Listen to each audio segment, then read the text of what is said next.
Pananampalataya, may oras ka ba? Tara, samahan ninyo akong pagnilayan ang mga salita ng Diyos.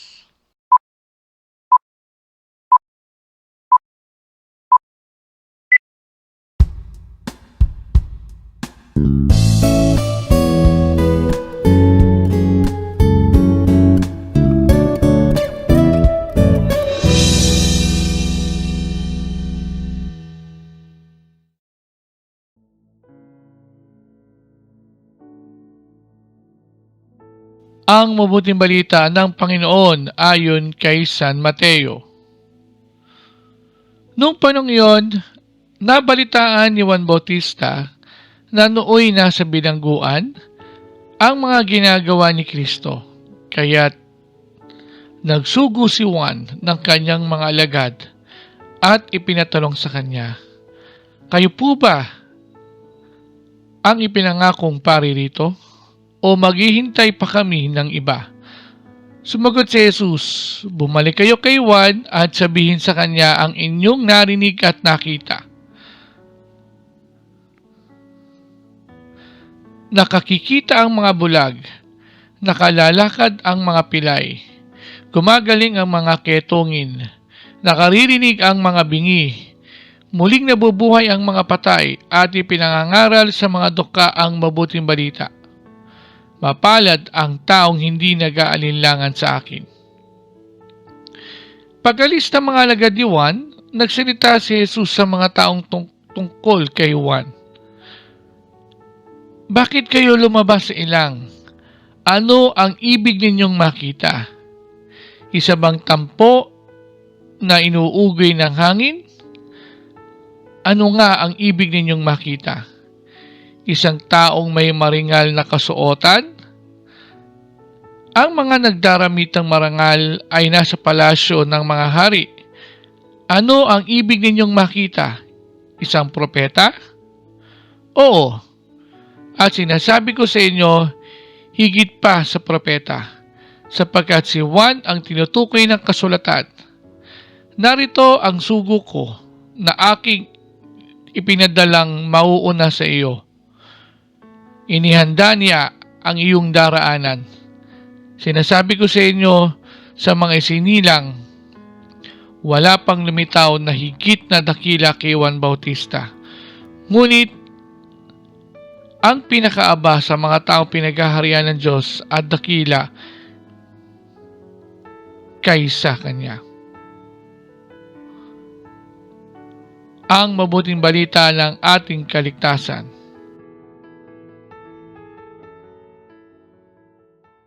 Malapit ang Pasko. Excited ka na ba? Maligaya ka na ba? Mga kapanampalataya, tayo ay nasa ikatlong linggo sa panahon ng Adbyento. Ang pangatlong linggo ay tinatawag na Gaudete Sunday o Linggo ng Kaligayahan at Kagalakan. Kung kaya't makikita natin sa mga simbahan natin, ang kulay pink o rosas sa kandila ay sinindihan na. Subalit, tuloy nga ba tayong maligaya? Iba ang kahulugan ng salitang kasiyahan o happiness, iba rin ang salitang kaligayahan o joyfulness. Ang pagiging masaya ay nakadepende sa mga kaganapan at mga material na mga bagay. Ang pagiging maligaya ay nagmumula sa Diyos. Sa ating ebanghelyo, 3 bagay ang makukuha natin upang makamtan natin ang totoong at tunay na kaligayahan. Ito ay ayon na rin kay Father Joel Villanueva, OSJ. Ito ay ang simplicity, contentment, at humility. Parehong sina Jesus at Juan ay namuhay ng simple. Hindi sila nagangad ng marangyang buhay. Hindi sila nagdamit ng maringal o magarbo. Sina Jesus at Juan ay parehong naging kontento sa kani-kanilang mga buhay, kasama ang kani-kanilang mga pamilya. Kung tutuusin ng dalawang ito ay kakaiba sa kanilang mga kaedaran at mga nakasalumuha. Alam natin na si Jesus ay ang anak ng Diyos At si Juan ay ang taong naging advance party upang ihanda ang pagdating o handa ang lahat para sa pagdating ni Jesus.